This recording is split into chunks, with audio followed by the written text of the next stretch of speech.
Welcome back to week 2 of our lessons in African American history class. For those who were not here on last week, we did some introductions and then some African beginnings was the title of last week's lesson. On this week, we're going to do some more African beginnings and some things I promised you that I need to complete in the discussions about some of the things that we need to know about the continent of Africa that will help us hopefully understand ourselves in the transatlantic slave trade, as well as our early arrivals on into the New World. And so I'll talk about that. And so by the end of this class, we should be at the beginnings of the slave trade. A couple of things that I will bring in about the slave trade, some conversations about the Middle Passage and where that name comes from, some things to help us understand where we come from, a lot of the things that we should take away from this particular study. This is a really hard class, I believe, for some, but I want to begin where I left off on last week. The purpose of this class is not to give you a sad history. I want to say what I said at the end of last week's class this week, that while there are challenges in our past and in our history, and if we're honest, some very horrible things that were done. They were not only done to African American people. As I mentioned on last week, slavery was a worldwide institution. Slavery was an institution inside of the continent of Africa as well, and all around the world. And so this was not a foreign concept to African people. I did mention on last week that slavery in America, however, was unlike any other slavery in the world. And we talked about some of those differences. I'll highlight a couple of them here. That some of those differences that are pretty obvious was that slavery was not intergenerational. It did not transfer to your children in Africa. So if you were a slave in Africa, your children were not slaves. In America, slavery laws were passed that the condition of the slave was based on the condition of the mother. So if the mother was a slave and the mother had a child, then the child was also a slave. So in America, you inherited slavery. It was inherited through your birth. And I will also say that a lot of reasons for that as well is because there was rape and sex between slave owners and slaves. And so the law was set that it was based on the condition of the mother, so that they would ensure that no matter how a child was born from an African woman, the condition of that child would be a slave. And so there were periods in Africa where there was some slave instances where there were harsh realities as well. But for the gamut of slavery around the world and in Africa, it was very different than what we saw in America. In Africa, slaves could intermarry. Slaves in many instances were seen as relatives, could intermarry even with the family that enslaved them. Their condition was not a life sentence. All of those things that I talked about on last week that made slavery in America very different than any other slavery in the world. I mentioned on last week that we generally, when you talk about African American history, when talking about slavery in the United States of America, what would eventually become the United States of America, what was then considered the British colonies and or the New World. The first time we talk about Blacks coming off of ships would have been 1619. But I mentioned on last week, you find the first trafficking of slaves to the Americas, North America, South America, to the Americas as early as 1502. You can do some research and see some trafficking and moving even in the 1400s. And so slavery is a worldwide institution, but again, unlike anywhere else, American slavery is unlike anywhere else in the world. We talked about some early kingdoms in Africa, two of which that I mentioned were not Songhai, but was Mali and Ghana. I mentioned that Ghana that we're talking about in the earliest was about 500 miles northwest of its present location. So don't go to a current map of Ghana, of Africa, and find Ghana and think that we're talking about that area. About 500 miles northwest of the modern Ghana is where you would have found the earliest kingdom of Ghana. But I probably should have talked about Egypt first. I probably should have talked about Egypt. I don't say probably. I should have talked about Egypt first, because Egypt would have been the earliest of these great African civilizations. Dating back to more than 3,000 years BC is where you would have found this great civilization in Egypt. I should have talked about it first because the kingdoms of Ghana, Mali, and Songhai are younger civilizations than Egypt. Egypt would have been the earliest of civilizations, of great civilizations. Their civilizations, smaller civilizations, for the most part, people were nomadic early on. This is all over the world. People were nomadic because they had not developed certain skill sets that would have allowed them to form communities. People generally moved based on where the food was. So if they were hunters and gatherers, as animals or livestock would move, they would follow their food. They hadn't learned how to domesticate animals yet. They hadn't learned how to plant crops yet. So earliest civilizations were nomadic civilizations. But as they begin to learn certain skills, domesticating of animals and planting of seed to grow crops, earliest civilizations formed along waterways, because at that point you didn't have irrigation techniques. So you couldn't get water from a river and move it 50 miles offshore. So earliest civilizations all formed along waterways. So that's why you see Egypt as this incredible civilization early, formed along the Nile River and the Mediterranean Sea to its north. An incredible civilization. Precursors to the Egyptian civilization, however, is the Ethiopian civilization. The Nile River, unlike any other river in the world, where every other river in the world sails from north to south, the Nile River sails from south to north. So upstream from Ethiopia was Egypt. And so a lot of the earliest influences of Egypt came from Ethiopia. I want to say something here because I'm going to talk a lot about the Islamic religion and its influence on these West African civilizations. I started talking about it on last week, and Ghana and Mali. We're going to talk about it some more with Songhai. As Mali, Islam was a very aggressive, in a sense, not aggressive militarily as well, but not aggressive. That's not the aggressive I want to use here. The aggressive I want to use here in this term was aggressive relative to proselytizing others. It is a proselytizing religion, just like Christianity, that has a mandate to go and make followers.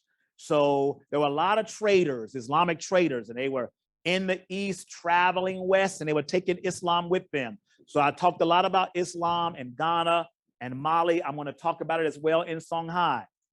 But I also want to say something about Christianity in Africa, because the oldest sect of Christianity is found in Ethiopia. You can look it up.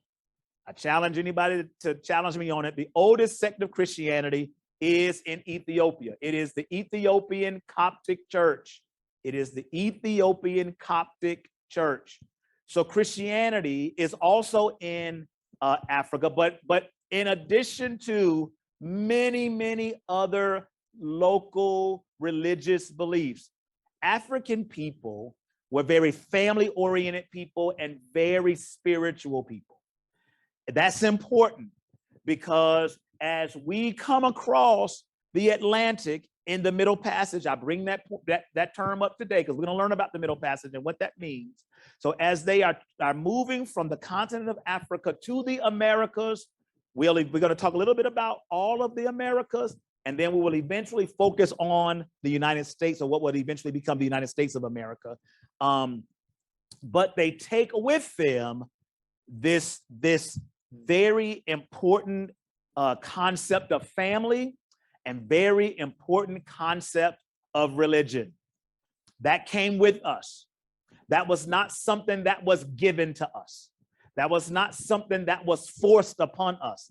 That came with us. And while you'll hear conversations about African people, even today, not being family-oriented people, it is absolutely not true. And I'll show you when we get to the end of the Civil War and the end of slavery. I'm going to show you some things about this concept of family in African American communities.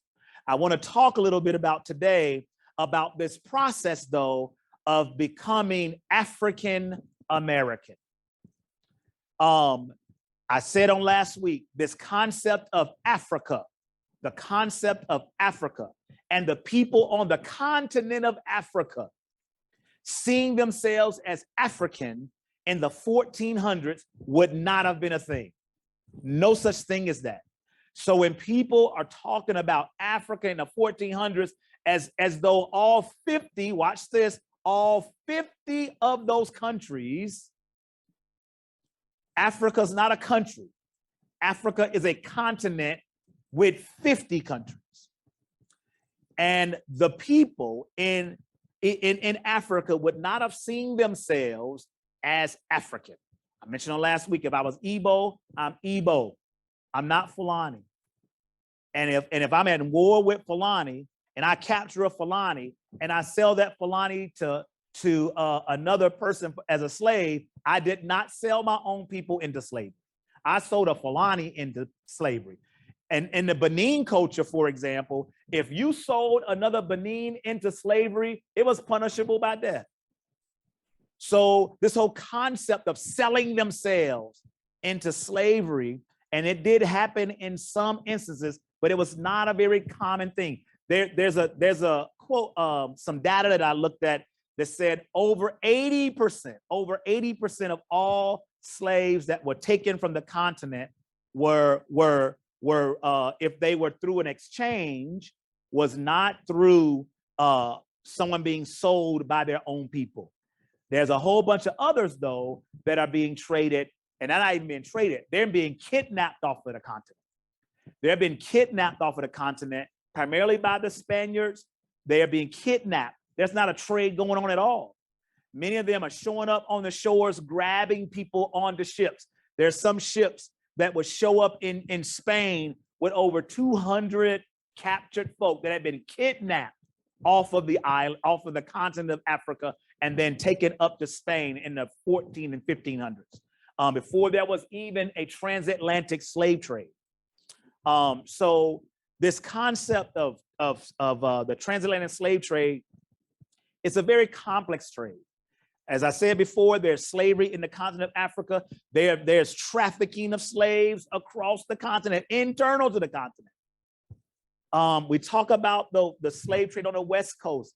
There's slave trades on the East Coast too, not as large, but I told you all on last week, there's a book about how Europe underdeveloped Africa and all of these countries that are complicit in this slave trade that is taking place around the world.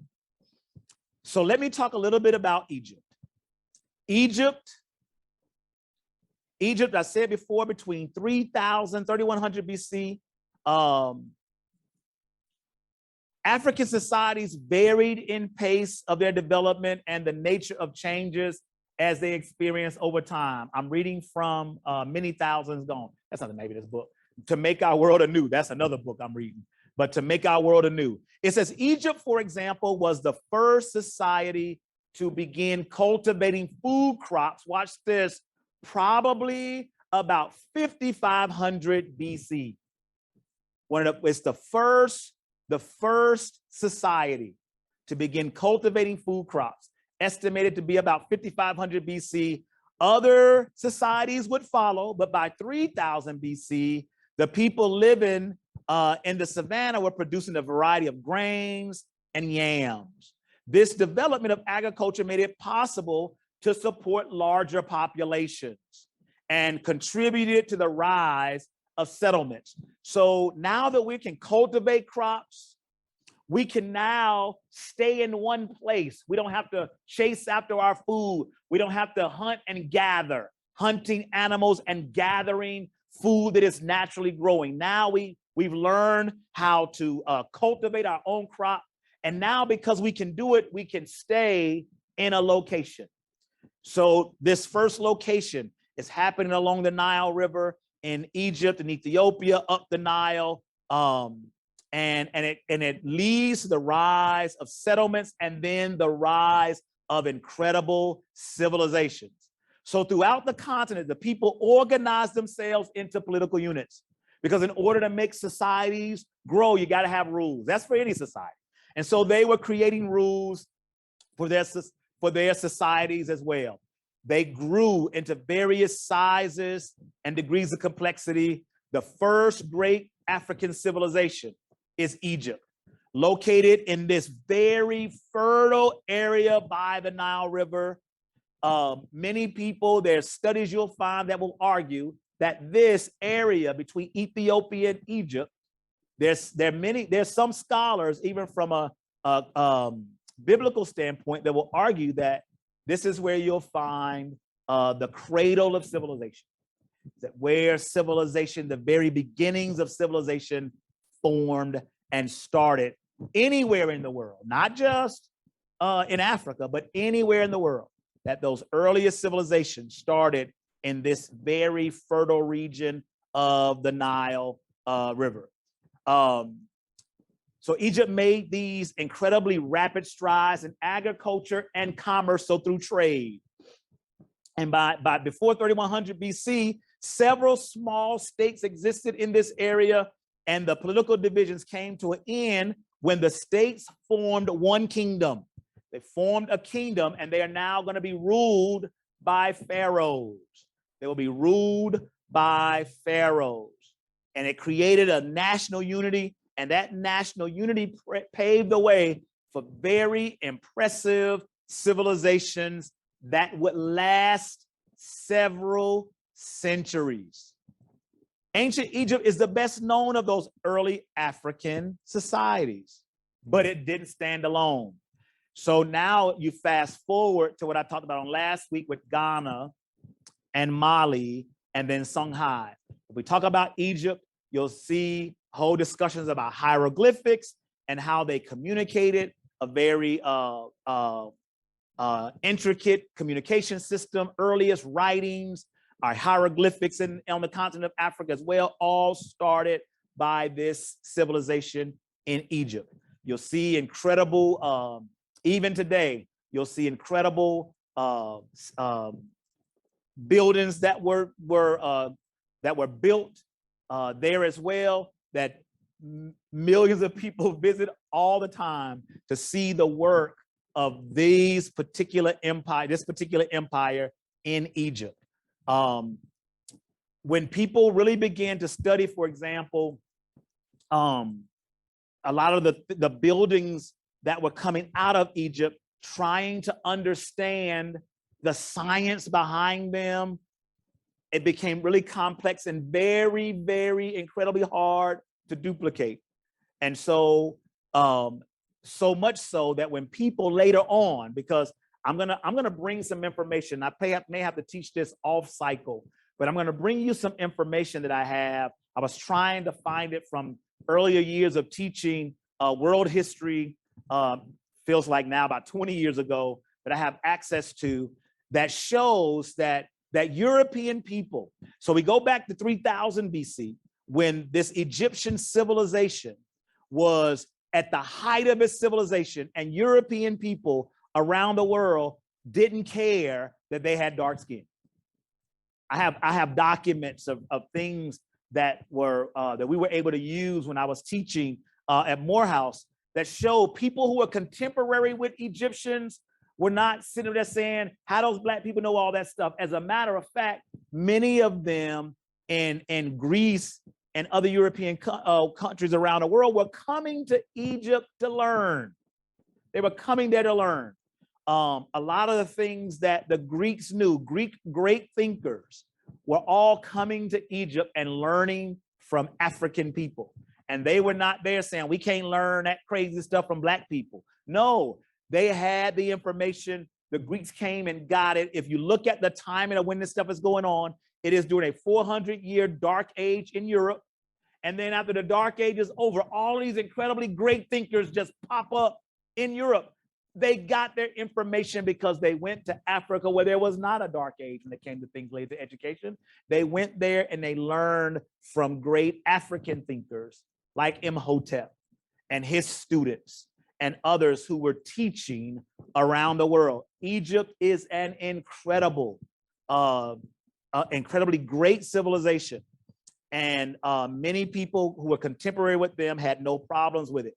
But when you fast forward, and you get to these civilizations in Ghana and Mali and Songhai, you still don't have what we call modern day racism, but there are groups like the Spaniards. I will continue to bring them up because the Spaniards, when they looked at African people, they did see them at the lower rungs of society. As a matter of fact, they began to go and pillage the continent, taking slaves, taking them up to Spain. And it was so much so that the word slave and black in Spain became interchangeable in some places. So their perceptions of African people was much earlier than a lot of the other groups. But in order to justify what's now maturing into a slave trade and how they justify it is through very racist ideologies. And so, but that's not what's going on at the time of these civilizations because it predates them.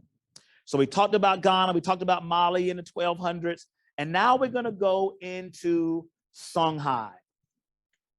So Songhai would be the civilization that would usurp Mali. Now I told you about Mali and Mansa Musa, that incredible show of wealth and power when he took his trek to Mecca, building mosque along the way and bestowing riches all over. I was reading, I forgot how many camels, but they said he traveled over 30,000 pounds of gold. But this incredible show of wealth and power. But when you get to Songhai, as Mali's empire is on the decline, there are other civilizations that are out there, but Songhai is the one that is best poised in the region to take over. And Songhai was looking for an opportunity to grow and to become more and more powerful. The leader that leads this, his name is Sunni Ali. Sunni Ali. And he reigned from 1464 to 1492. The kingdom that was in best position to dispute the power of Mali by the 15th century was Songhai. Mali had experienced a long and checkered career as a kingdom beginning in the early 8th century. This kingdom was long spanning. It had remained a small, relatively inconsequential state for many years, and it fell under the powerful influence of Mali, meaning Songhai did. And for a time, its rulers for a time actually paid tribute to Mansa Musa and some of his successors, but it did not stop them in their quest for power.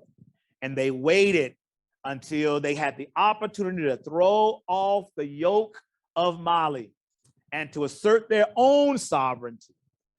And they had succeeded in doing this by 1355 with Sunni Ali. He was later the king of Songhai. When Sunni Ali began his rule of Songhai, most of West Africa was ripe for conquest. And I want to talk about this. I'm reading something here. Mali was declining. Lesser states, through ambition, had neither the leadership nor the resources necessary to achieve dominance. And the hour for Songhai had arrived. Sunni Ali conceived of a plan to conquer the entire Niger region by building a river navy. Think about this. He's building a navy that would seize control of both banks. And by 1469, he had conquered the important town of Timbuktu and then proceeded to capture Genet and other cities. Finally, he attacked the kingdom of Mali, and with his conquest, the Songhai kingdom was capitulated into a position of primacy in West Africa. Because of his lack of enthusiasm for the religion of Islam, let me back up. Because of his lack of enthusiasm for the religion of Islam, there was considerable opposition to the rise of Sunni Ali. But Sunni Ali would not be deterred. His years were filled with fighting, but when he died in 1492, the kingdom of Songhai was firmly established as the dominant power of West Africa. The day of Sunni Ali and his dynasty was over, however, and in 1493, the dynasty was overthrown by a powerful general, and his name was Askia Muhammad, who became Songhai's most brilliant ruler. I want to talk about Askia Muhammad because I want to bring him up, and I wanted to talk about Songhai, one, because first, the kingdom can't be ignored. But there's some things that I want to bring out about this kingdom that I believe we all need to know. As I said on last week, there's been a lot of things that were done, particularly when we were kids growing up, when my generation were children growing up, and we were watching television and we were watching Tarzan, and they showed these images of this white man swinging on trees and yelling, and animals coming and responding to him, and all the African people, none of them were having a whole lot of education. They gave us these images that the African people were not very educated. But I'm going to show you something with this kingdom. I'm hoping through what I talked about with Mali and Ghana, you already got this picture, but Songhai takes it to a very higher level. This was easily the largest and most powerful state in the history of West Africa, meaning Songhai. But watch this as I continue to go through this and talk about what Askia Muhammad did as he took Songhai to the next level when he took over after Sunni Ali. From 1493 to 1529, Askia Muhammad devoted his energies to strengthening this empire, making his people more prosperous and encouraging learning. He recruited a professional army of slaves and prisoners of war and left his subjects to engage in farming and in commerce. Local rulers, 4 viceroys, and Askia's brother Omar as chief lieutenant maintained peace and administered the empire. In 1494, Omar and the army conquered all of Messina, while in subsequent years, most of Mali, the Hausa states, and many other West African kingdoms fell before the power of Songhai. Finally, the empire of Songhai was extended from the Atlantic to Bornu and from the Berber country in the north to the Mossi and the Benin states in the south. To be sure, Askia Muhammad was an Orthodox Muslim, but one does not get the impression that his pilgrimage to Mecca in 1497 was either for ostentatious display or merely to pay homage to Allah. When Askia Muhammad makes this trek, I want to contrast a little bit to Mansa Musa's trek, because when Mansa Musa, the king of Mali, made his trek, it was an incredible display of wealth and power. But when Askia Muhammad makes his trek, he goes to secure all of the information he needs to continue to build and fortify his empire.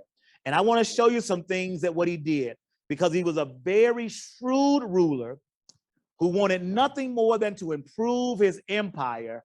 And he knew that this journey would give him the opportunity to prove that would prove profitable rather from many different points of view. What he wanted to do was get the scholars and officers of state. He took his scholars rather and officers from his state with a military escort of over 1,500 men. When he left, he and his followers, they talked with doctors and mathematicians and scientists and scholars, and they took all of this information that they could gather from all of these individuals, and they used it to their benefit. They learned much about how to improve the administration of their government, how to codify the laws of the country, how to foster better industry and trade, and how to raise the intellectual level of the country. Nothing like the stuff we learned watching television when we were children. Nobody told us this kind of stuff, the things that were going on the continent of Africa. And Askia Muhammad in West Africa took it to heights that had never been seen. Upon his return from the East, he and his advisors instituted many of the reforms and things that he had learned and studied. He carefully chose governors to rule certain parts of the empire. He appointed chiefs to administer different provinces inside of larger cities. He reorganized his army to be more efficient. And the laws of Muhammad and the Quran were the basis for administering justice inside of the country. In the area of economic life, watch this, banking and credit are improved in his country. A uniform system of weights and measures were established. They helped improve trade. As you're now able to get a better feel for what things weigh, which is important when you're talking about value. He began to improve those systems as well. They were inspecting scales to make sure that they were weighed and measuring things properly. Arabians and people of Songhai were encouraged to trade with other countries. They were building trade relationships with other countries. Traders from Europe and Asia visited markets from his country. And with government cooperation, all of Songhai became prosperous. Alexander Chamberlain observed, quote, in personal character, in administrative ability, in devotion to the welfare of his subjects, in open-mindedness toward foreign influences, King Askia, watch this, was certainly the equal of average European monarchs of the time and superior to many of them. That this king was incredible. Watch this. This is where I definitely wanted to bring this up. In the area of education is where he did his most significant work. He established and encouraged schools everywhere in the kingdom. Different parts of his kingdom became intellectual centers where the most learned scholars of West Africa were concentrated, and where scholars from Asia and Europe came for consultation and study. I just said that about what they were doing in Egypt. They were doing the same thing here. They were coming from Asia and Europe. He went and learned everything he could, brought it back, and other folk were coming from other parts of the world and learning from them. Again, not the things that they were teaching us when we were growing up, quite honestly, not the things that they're teaching us even now, which is why I decided to do this class. That as I said before, and I keep saying, we got to stop looking outside of ourselves for what God has already placed inside of us.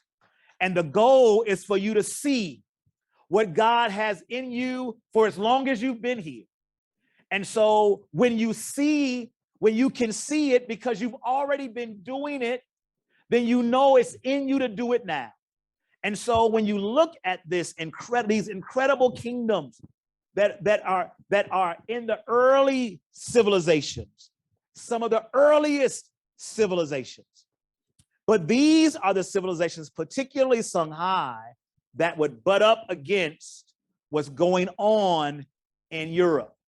What is going on now as this slave trade is beginning to grow and to materialize. This kingdom in West Africa that as it is beginning to decline, what's now coming toward it from other parts of the world. Because as I said, from 1593 to 1529, and I said to you, while we talk about 1619, when 20 Africans get off a boat on the coast, the earliest slave traffic into the Americas is 1502. And so this is going on as Songhai is at the height of power, and as it begins to decline, and as they begin to, as I said earlier, in Spaniards stealing Africans off the continent, eventually creating trade on the continent, and they're butting up against those. But there are other civilizations too, lesser known, that in this period as well. You got the Mossi states, the empire of Ouagadougou. There's other empires that are there in this era as well. But the three that are most known and that get the most attention because of what was going on in them would be Mali, Ghana, Mali, and Songhai. All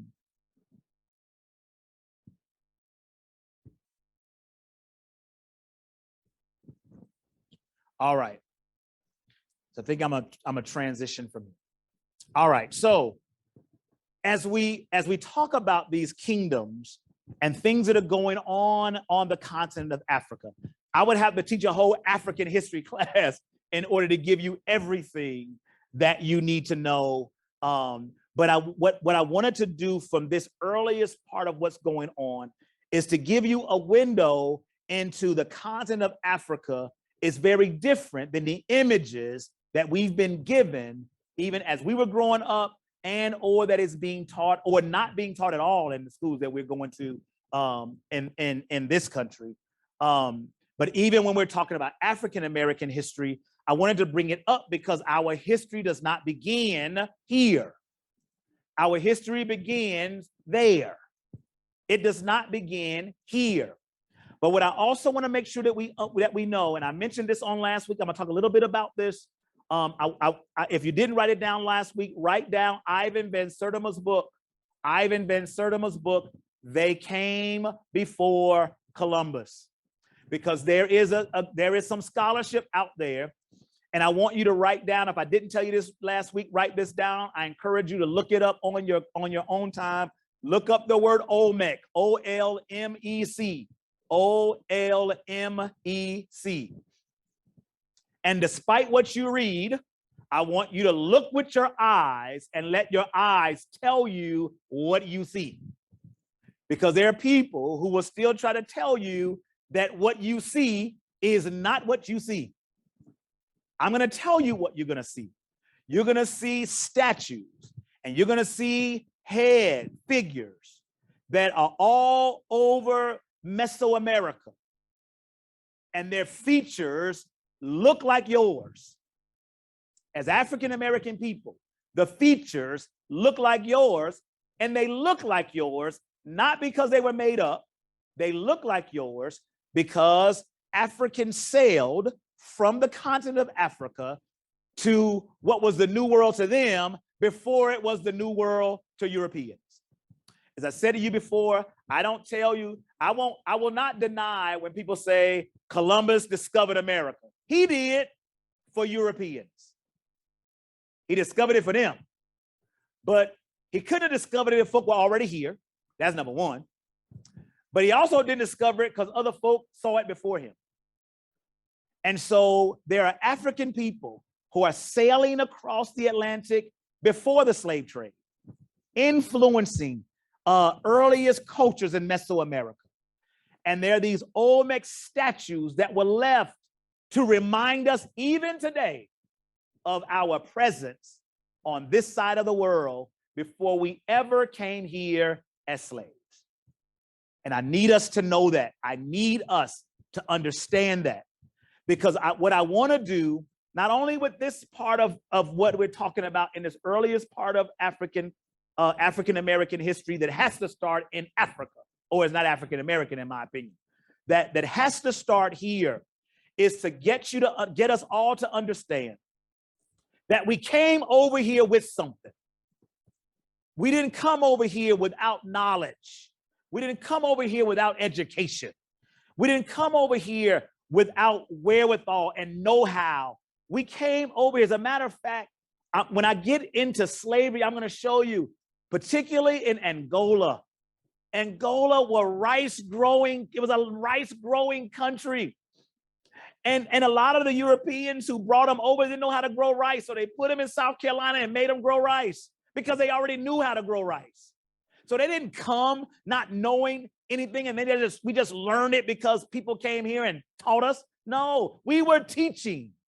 We were the teachers. We were teaching Europeans. We were teaching Asians. We were teaching others, and we were learning from them too. So I don't want to, people have skewed the history. I'm not going to skew it from here. We were learning from them, and they were learning from us. And the earliest civilizations had no problems with the fact that they were learning from African people. It's only later when they begin to use it to justify the things that they were doing, that they even tried to find ways to justify it biblically. I want you to write this down. Write down the Hamitic hypothesis. The Hamitic hypothesis.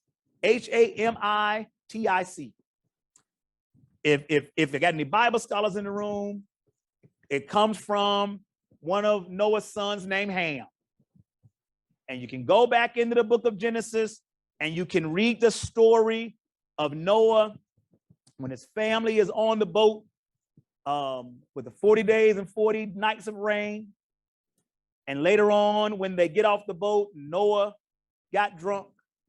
And they say his youngest son saw his nakedness and was cursed. And people use that scripture to say that that curse was a curse on Black people. And they use that. It said that you will forever be the drawers of water and hewers of wood to your brothers. And they used that. They said that was a curse on African people, and they used it biblically. I'm going to say this. I hope I don't get in trouble, but if I do, it is what it is. The Catholic Church was some of the biggest proponents of it. The Catholic Church was giving charters to others to go and travel and trade. They would come. I'm going to show you in the book. I'll read it. I'll bring that book next week. They showed up in ships called Good Intent and the Good Ship Jesus to put slaves on them, telling people that they were going to a better place, blessing them as they get on the ships, saying that they were going to a better place. And I'm going to say it, and I'm not going to be afraid to say it because the history is the history. And if anybody has a problem with the history, as I said, yes, I said it on last week, you can disagree with the history, but you can't change it. It is what it is. And I do believe, as with anything else, the Bible tells us that if you've done something against your brother, you've got to atone for it. As a matter of fact, the Bible says that if you take something, you must restore it sevenfold. Sevenfold. But we'll get into these discussions about things that were done, and then we start talking about restitution for it. We make people pay restitution for stuff. And when we start talking about restitution for the things that were done, oh no, we can't talk about that anymore. The history is the history. You can disagree with it, but you can't change it. And if you disagree with it, you're wrong. Because the history is the history. You have the right to disagree with it. It doesn't change what the history is. And so the challenge for us is to grapple with it for what it is, learn it and know it, and not allow anybody to just give you your history. I'm going to tell you, if you allow people to tell you what your history is, they will tell you what is beneficial to them. So we owe it to ourselves. As a matter of fact, the Bible tells us, if you look at it with the Jews, when you look at what was going on with them and they were coming out of bondage, you know what God told them? Don't forget, remember, what I've done for you? Remember what I've done? So why is it that when we decide to remember, it's a problem? It should not be a problem, because you should never forget. One, you shouldn't forget what was done, but two, you should never forget what people did to bring you out. And it wasn't just Black people that brought us out. There were white people fighting too. Because I'm telling you, a lot of people will skew the history one way or the other. I'm not going to do it. The history is the history. All of it is. There were whites who fought alongside us. There were whites who were fighting against slavery in America. There were whites who were fighting against slavery in Europe. There were whites who were fighting against slavery all over the world. And we're going to talk about that part of the history too. In the same way that there were Blacks fighting against it, there were whites who were fighting with them. And so we can't create this history. And unfortunately, what happens when we teach history is we like to teach history in dualities: good versus bad, white versus Black, North versus South. But when I teach this, that's why I said, I don't know how long this is going to go. Why? Because the reason why I don't know how long it's going to go is because in order to teach it with the nuance that it deserves, can't be done in 13 weeks. It just can't, because it's much more to it than just the broad stroke that you generally get painted when we teach it. And nothing wrong with it, only in the sense that you can only do so much in the time that you're given. My hope is that when you get a little something, little things that come up in this class, if there are things that really pique your interest, that it challenges you to do a little extra research. People will say to me that it's difficult watching certain movies with you. And it is, because, and particularly historical movies, because what I know is that there's a lot of creative license gets taken in movies. And we'll watch a movie and we'll walk away from it thinking we know the history, but we don't. My hope is that the movie piques your interest to the degree that you'll want to learn more. Then you go do the research and the readings, and then you learn what really happened in those stories. And I'm going to actually do a lesson with that later on, of something I'm going to ask you all to watch, and then give me your idea of it, and then we'll talk about it in some detail later. But this continent of Africa, let me close this. I just looked at the time. So as I close it, let me close it like this: that as African people are on the continent as traders, I talked about the Berbers a little bit on last week. It's this nomadic group of African people that are traveling all around the continent and teaching and training. You've heard me talk about trading of African people. They're trading in Spain. They're trading in across the Mediterranean world. They're very metropolitan in scope. I had a note to this. African societies, I want to read this real quick.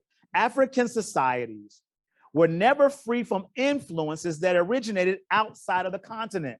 The Egyptian civilization enjoyed much interaction with the societies of the Mediterranean. There was a great deal of contact between East African societies and those of Asia. Ethiopians had lived in Greece from about the 5th century BC. And then other Africans, usually traders, had visited various European countries for centuries. They are not simply sitting on the continent waiting for history to happen to them. They are on the continent making history.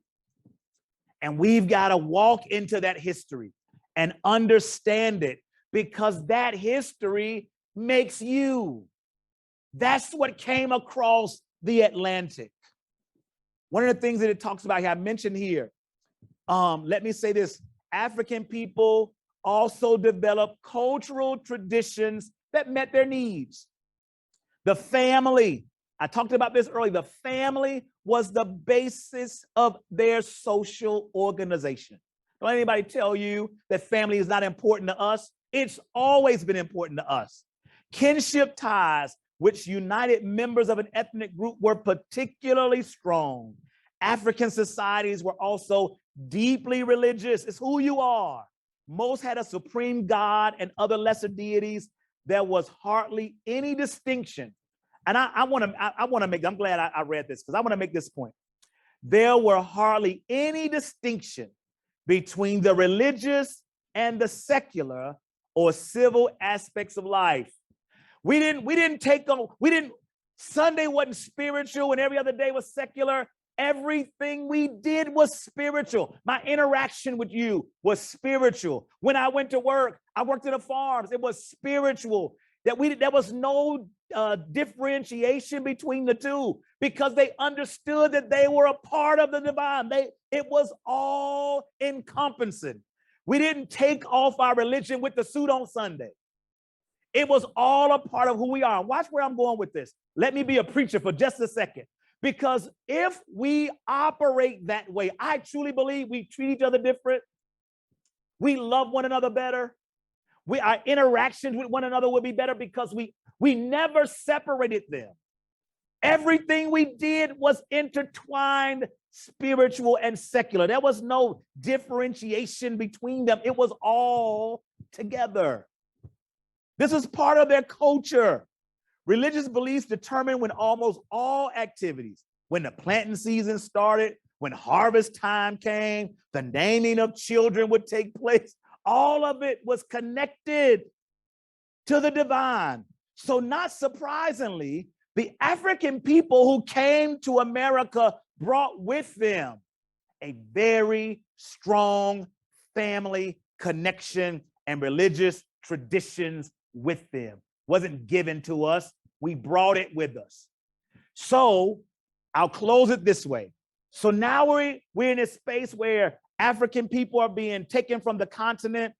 They're being traded through wars. There's these historical wars going on between different culture groups that are now being exploited by European nations, and they're trading guns and gunpowder and foodstuffs and pots and pans and cloths and all this stuff in exchange for slaves. They're taking those slaves, building forts on the coast of Africa into some islands. One island, you can look up Goree Island. I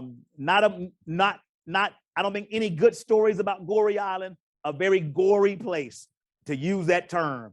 But they're creating these holding cells as they're bringing folk off of the continent, preparing them to come across the water, not to the United States primarily. I wanted to get into this today, but I'll get into it next week and talking about the numbers of slaves that come across the Atlantic. We'll get into that next week. Are we not gonna do it on Memorial Day? Yeah, I'll still be here for Memorial Day. We're gonna probably eat some food on Memorial Day, but I don't want to stop. I love this kind of stuff. It ain't even work for me, but because I love it.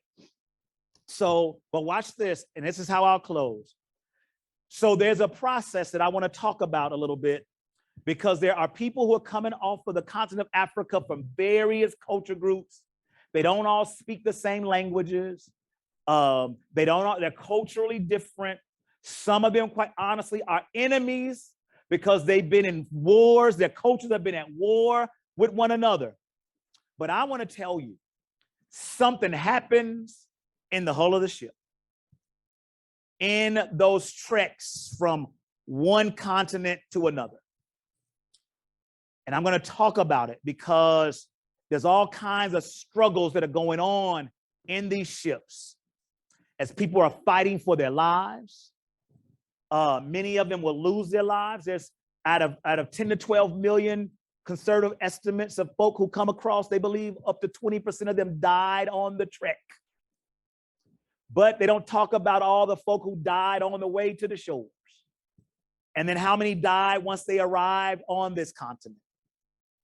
How many in other countries, because there's slavery in Europe as well, and what's happening in those countries and what's happening to slaves there. We'll get into all of that. But something happens in the bottom of these ships that starts a process of people who are culturally different, coming from various cultures and others, that in this struggle, they begin to find a commonality in who they are. And listen to me. I don't know how it happened, but what I do know is this shared experience that they're now beginning to go through begins to create a bond among them, that now they begin to understand that we might have been fighting last week, but if we're going to survive, we've got to fight together now, because we now have a concerted enemy that means us all no good. As they begin to see, I'm going to show you some stories. There's a book, one of my favorite books, I mentioned it last week, Vincent Harding, There Is a River. I'm not even going to, I'll bring it with me next week and I'll read it, because when I remember reading it, how touched I was to read it. But when you think about these individuals leaving their homeland, many of them knowing they will never see it again, and what that meant to them. And in the midst of this incredibly trying period, these individuals who come from multiple different cultures, multiple different tribes, multiple different groups from along the coast of West Africa begin to see a commonality, and that comes over with us too. The culture, the family, the religion, the belief systems, all of the things that we knew. They were not bringing a bunch of uneducated people who were swinging from trees, which is not what we were told and not what we were taught, not the images we were given. They were bringing a great people across that water. And they knew it when they brought them. They knew the skill sets they brought.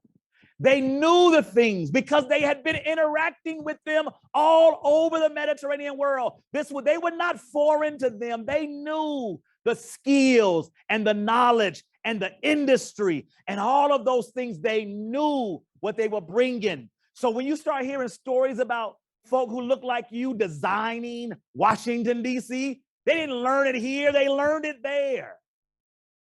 When you start hearing these stories about all of these inventions that are coming out of their experience, they weren't learning that here. They were learning it there. And I say this because you should be proud of the African in your name.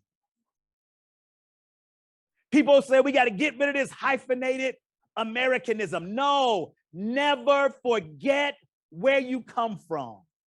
And don't allow anybody to tell you different. I would argue that if you told other groups, some groups, to not remember, they would fight you tooth and nail. African history and slavery are two periods in our history. And I'm going to show you some things culturally, even today, that we still do, that come from both, that are so critical to who we are as a people, to be told to not talk about it, to not learn about it, that we're going to not allow it to be taught. No, we're going to teach it even more. I'm not dependent on the schools to do it because they haven't done it. What are we fighting for? We're fighting for an inadequate history that's being taught to us already. And we're fighting for it. Oh, they're going to take Black history. They can't take Black history because you are Black history. And so now we've got to embrace all of who we are, learn all of who we are, and be unapologetically who we are. Because who you are has contributed to world history, not just American history, not just African history, but world history. And you should embrace it and love it and be who you are. Why? Because that's who God made you to be. So be who you are unapologetically and embrace the totality of who God made. Let me know if this is too loud. So I'm going to stop there. On next week, we're going to talk about the slave trade itself, some things that took place there. Hopefully by then I'll be able to work my imagery situation where we can get some imagery of pictures and things that I want to show you. We're going to talk about the number of slave estimates around the world. I'm going to say it real quick. We will never know how many. There's no way to find out how many. because a lot of slave trade stuff was going on illegally. And when you're doing things illegally, you don't keep records, right? I'm not going to keep evidence of the crimes I'm committing. And so there's, unfortunately, we will never get to a definitive number of how many folk were taken off the continent, a definitive number of how many people died along the way, all of those things. We can give you some educated guesses and estimates based on how fluid the traffic in slaves were at the time and over the years of that traffic, and kind of get at some numbers. But those numbers, I want you to think about them when we talk about them on next week. One, what's happening on this side of the world as a result of it. But I want you to also think about what's happening in the continent that we're leaving. And I'm going to talk about that a little bit on next week, because we're coming here, and if we're not here, guess what? We're no longer there.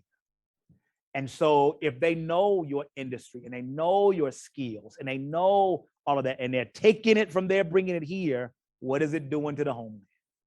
We'll talk about that a little bit. But we'll talk about next week. We'll go into the slave trade itself. We'll talk a little bit about that. And if, again, on next week, if you have any questions about anything that I've talked about the continent, like I said, I could talk for another year just about Africa itself.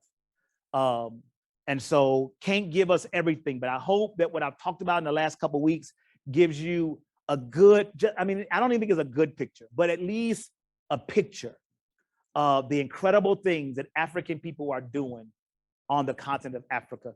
And I have barely scratched the surface. Let me put it this way. I haven't even scratched the surface in these last 2 weeks on what's really going on the continent of Africa. Like I said, I could teach that whole class over a year itself. I haven't even begun to scratch the surface, but there's a lot out there that lets us help to understand. But I wanted to give us a little bit because I want you to know what's coming across the water is not an uneducated African people who are getting whatever the rest of the world is giving them. No, we've been giving to the world for as long as the world's been here, because we were establishing civilizations in the world, not being established. We were training and teaching, not simply being trained and taught. Many folk from around the world were coming into the continent of Africa, learning from African people. And they were going in those parts of the world and learning as well. And so that was a pull and a push of information coming in Africa and going out of Africa. And like I said, in the period of Egypt, that was not people who were like, them black people, they know all that stuff. No, they knew it. And they went down to get it because they didn't know it. And they were learning from them. And as we continue to look at this, come back. I pray that you'll come back each week, and let's continue to learn. As I've been saying in most of my posts, let's take this journey together. I always want to leave with a lesson. That's why I called it Lessons in African American History. I'm not just giving you a history lesson. I want to talk about what we should learn from the lesson. And what we should learn from this lesson is, I've said it multiple times, that there is an educated population leaving the continent of Africa, a very skilled population leaving the continent of Africa. And the rest of the world knows the knowledge and the skill that's leaving that continent. And so, again, we're going to get into some things that might be a little bit challenging on next week. Again, do not take this history to be sad or angry or mad. Celebrate the fact that there is a powerful people that you are a descendant from. On last week, I gave you that. I told you to write it down. If you were not here last week, allow me to tell you now this as well. If you haven't written it down, this will be a theme of this class. Write this down. I want you to write it down in first person. I am a product of those who refused to die. I am a product of those who refused to die. All right, I'm going to close right there. Hopefully this has been enlightening to someone. Hopefully this has given some information to you here in the group. We'll be back next week for week 3, and we're going to start our trek across the Atlantic Ocean. I didn't get into the transatlantic slave trade at all and the Middle Passage. We'll talk about what that means on next week. But I want to take my time. I want to do it in a way, hopefully, that is thorough, as the word that was used, and present it in a way that helps us to leave with a level of clarity. So I do want to stop here. I'm already over my time, but I really hope that when I take some liberties and go a little bit longer, that it doesn't turn you off, that you won't come back. My hope is that not only will you come back, but when you come back, bring somebody else with you. So have a wonderful rest of your evening. And I look forward to seeing everybody again on next week, Monday at 7 p.m. Yeah, I'll stop there. Monday at 7 p.m. next week, 7 p.m. Eastern time, 6 p.m. Central time.